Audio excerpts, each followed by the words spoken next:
আলাইকুম। এই জমিতে হচ্ছে হলো পেঁয়াজের দানা বীজ রোপণ করা হয়েছে, এখানে গাছ বের হয়েছে, এখানে পানি দেওয়া হচ্ছে। আর দেখেন মাঠ, বিশাল বড় মাঠ। পানি দিলে তারপরে এই দানাতে যে চারাগুলো হবে এগুলো ধীরে ধীরে বড় হবে। ঠিক আছে, বিশাল বড় মাঠ, পানি দেওয়া হচ্ছে, স্বচ্ছ পানি ডিপ থেকে আনা হচ্ছে।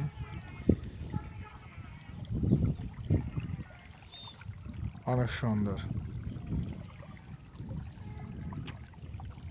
এইভাবেই আসলে জমিতে পানি দেওয়া হয়, ডিপ থেকে পাইপের মাধ্যমে। আপনারা যারা এইসব ধরনের কাজ করেননি বা দেখেননি তারা দেখতে পারেন।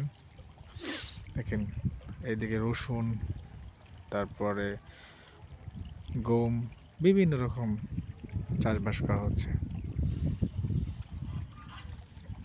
আমাদেরও বাসাতে এরকম ডিপ আছে, জমিতে আমরা এভাবে পানি দিয়ে থাকি। সুন্দর, অনেক সুন্দর, দেখতেই ভালো লাগে।